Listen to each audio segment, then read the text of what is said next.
Waalaikumsalam. Ya, berjumpa lagi sama saya, Mila, dalam mata kuliah yang baru. Semoga masih ingat sama saya ya. Saya nggak ngajar manajemen keuangan kali ini, soalnya mata kuliahnya ditutup. Jadi, saya ngajar sistem informasi manajemen untuk semester 7. Oh, masih ya? Alhamdulillah kalau saya masih diingat ya. Nah, jadi karena teman-teman masih ingat, saya berasumsi saya nggak perlu kenalan panjang-panjang lagi ya.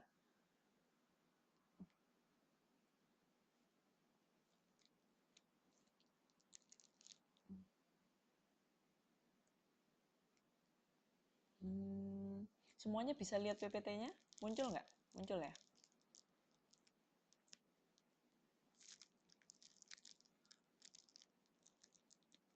Muncul nggak nama saya? Nama saya, PPT saya. Muncul, ya. Jadi saya cuma kenalan nama aja, karena semuanya sudah kenal. Dan seperti yang sebelum-sebelumnya, tugas kalau bisa dikirim ke email ya. Oh enggak, bukan kalau bisa. Ya diusahakan dikirim via email ya. Dikirim via email, tapi kalau teman-teman mau diskusi atau mau ngobrol atau mau curcol, kita via Line atau Facebook Messenger boleh ya. Itu di luar kelas, misalnya ada tugas atau baca buku nggak ngerti, teman-teman boleh diskusi sama saya via Line, itu Line ID saya. Facebook juga boleh. 24 jam insya Allah, kalau saya masih melek nanti saya jawab ya. Kalau teman-teman kirim tugas, kalau bisa subjeknya yang sama ya, SIM spasi UTT spasi namanya spasi NIM-nya, jadi biar saya kalau ngoreksi gampang ya. Nah, sekarang ini kalau nggak salah kan sistem informasi manajemen ini ada 14 orang ya. Nah, nanti di sini saya sudah bikin jadwal kuliahnya. Nah, ini monggo dicatat. Tapi sebelumnya saya mau tanya dulu.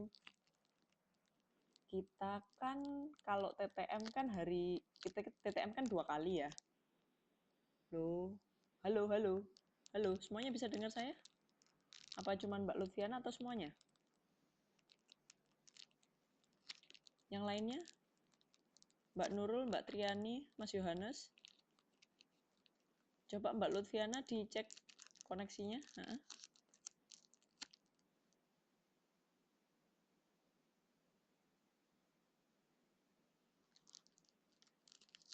Mikrofonnya dimatikan Mbak Lutfiana. Malam Mas Yohanes.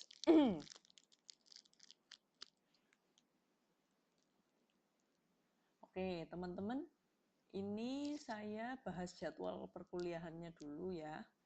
Jadi biar sama-sama enak, maksudnya teman-teman biar tahu kalau misalnya absen di pertemuan keberapa, itu harus catch up di modul yang mana, terus nanti tugasnya diberikan di pertemuan keberapa.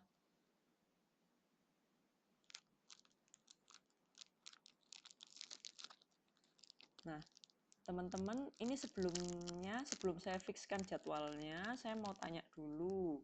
Kita kan kalau TTM hari Minggu, sedangkan kalau kelas online hari Senin. Kalau misalnya teman-teman, ini misalnya contohnya di pertemuan kedua itu kan kita TTM nih minggu depan hari Minggu. Teman-teman Seninnya mau langsung kelas online lagi atau libur dulu? Ini kan kalau saya bikin di jadwalnya kan langsung saya bikin pertemuan lagi. Nah, terserah teman-teman. Mau misalnya Minggu TTM terus Seninnya langsung kelas online lagi atau gimana? Langsung ya? Langsung? Oke.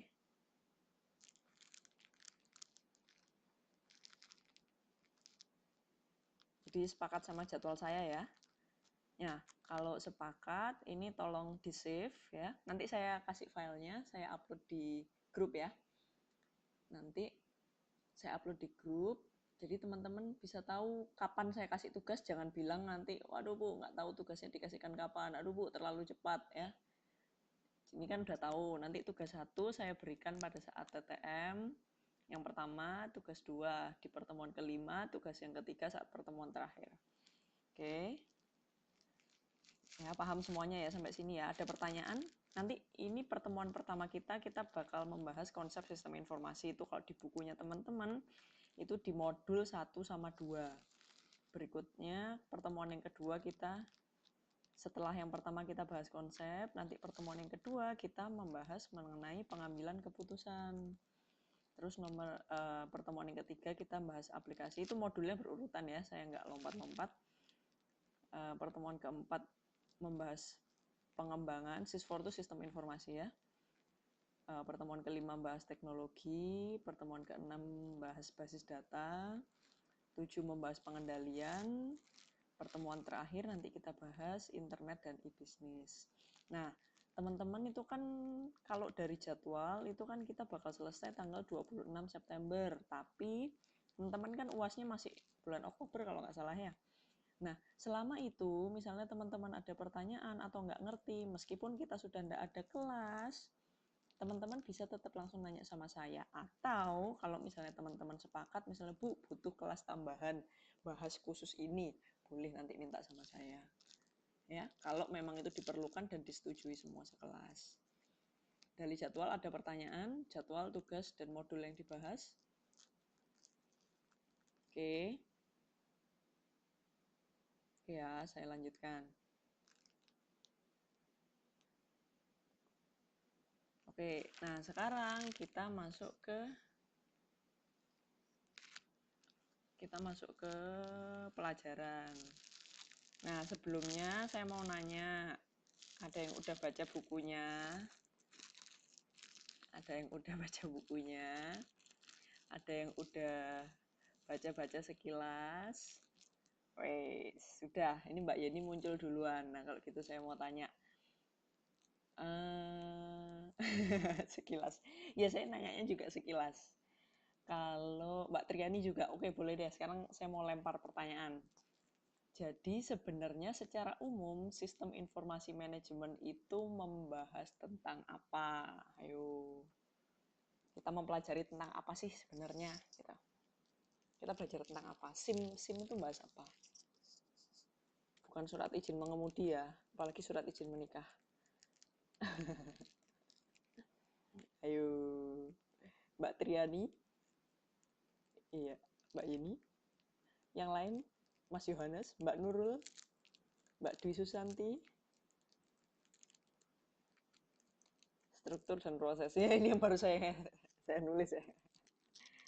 Oke, Mbak Yeni, menurut Mbak Yeni, belajar sistem informasi manajemen itu belajar struktur dan proses. Kalau yang lain, ada tambahan yang lain?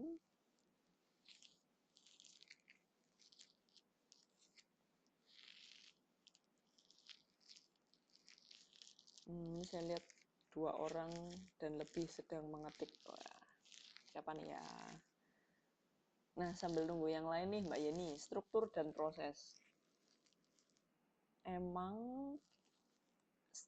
maksudnya ini struktur ya. Struktur, apa yang dimaksud dengan struktur dan apa yang dimaksud dengan proses di dalam sistem informasi?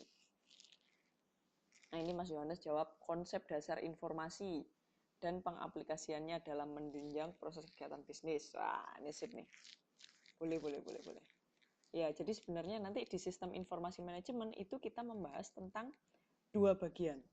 Yang pertama kita membahas tentang sistemnya, yang kedua kita membahas tentang informasinya.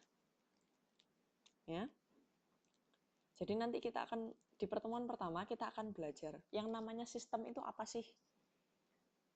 Dan yang namanya informasi itu apa, ya. Jadi ingat-ingat pertemuan pertama kita akan membahas sebenarnya sistem itu apa dan informasi itu apa. Ya. Nah, oke, sekarang kita mulai dengan definisinya sistem.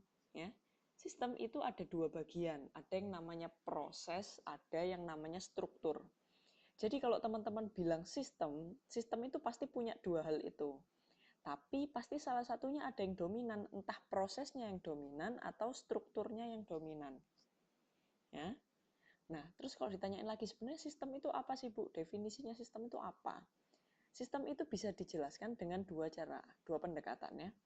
Yang pertama namanya pendekatan prosedur. Pendekatan prosedur, kalau teman-teman kan tahu judulnya, prosedur. Prosedur itu apa sih? Prosedur itu kan tata cara, step by step-nya. Berarti kalau teman-teman mengartikan sistem dari pendekatan prosedur, maksudnya sistem itu adalah kumpulan dari prosedur-prosedur yang punya nilai tertentu. Maksudnya kumpulan prosedur itu apa? Jadi sistem itu adalah kumpulan cara atau kumpulan step-step untuk menjelaskan suatu tujuan tertentu. Contohnya apa? Sistem akuntansi. Sistem akuntansi, kenapa kok dinamakan sistem? Karena dia terdiri dari cara-cara untuk melaporkan sebuah laporan keuangan. Nah, terdiri dari prosedur apa? Ada prosedur pencatatan kas, ada prosedur pencatatan hutang, ya. Nah, itu semua prosedur-prosedur itu dia menjadi satu untuk apa? Kalau di sistem akuntansi dia tujuannya adalah untuk memberikan laporan keuangan. Jadi untuk pendekatan prosedur maksudnya apa? Sistem itu dia menjelaskan caranya, ya, caranya. Nah, tapi ada pendekatan yang kedua namanya pendekatan komponen. Kalau pendekatan komponen itu dia menjelaskan komponen-komponen yang saling berhubungan membentuk satu kesatuan, ya. Komponen itu apa sih? Komponen itu kalau prosedur itu kan cara. Cara itu kan sesuatu yang tidak bisa dilihat secara fisik. Kalau komponen, komponen itu bagian-bagiannya. Nah, kalau bagian-bagiannya berarti teman-teman bisa melihat hal itu secara fisik. Contohnya apa sistem yang dijelaskan dengan komponen? Contohnya komputer. Ya.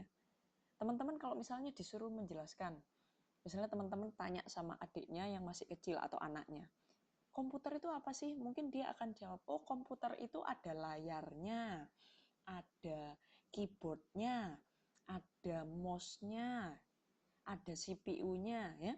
Jadi dia menjelaskan apa? Dia menjelaskan tentang bentuk fisiknya, tentang komponen-komponennya. Nah, itu komponennya itu membentuk satu kesatuan. Artinya apa? Artinya kalau cuma ada layar doang, teman-teman nggak bisa bilang itu komputer. Kenapa? Karena butuh komponen yang lain. Dia disebut komputer kalau dia punya layar, punya keyboard, punya mouse, itu dia bersama-sama, ya. Gitu. Jadi, prosedur atau komponen, dua-duanya itu adalah cara untuk menjelaskan sistem. Tapi teman-teman lihat kenapa saya mencetak tebal yang bagian struktur, ya. Kenapa? Karena di buku ini kita akan banyak membahas sistem melalui pendekatan komponen, ya. Jadi, kenapa Mbak Yeni? PPT-nya enggak jalan. PPT-nya slide 4 ya, bener nggak?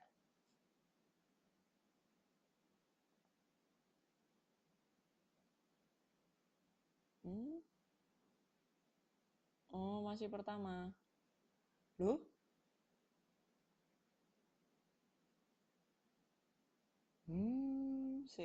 Bentar.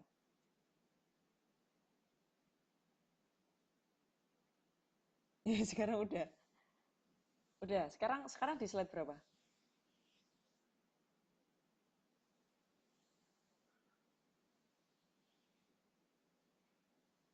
Sekarang slide berapa? Oke. Benar ya? Oke, saya lanjutkan ya. Jadi kita tadi membahas masalah definisi sistem, ya. Teman-teman kalau lihat itu kenapa saya cetak tebal bagian struktur, ya?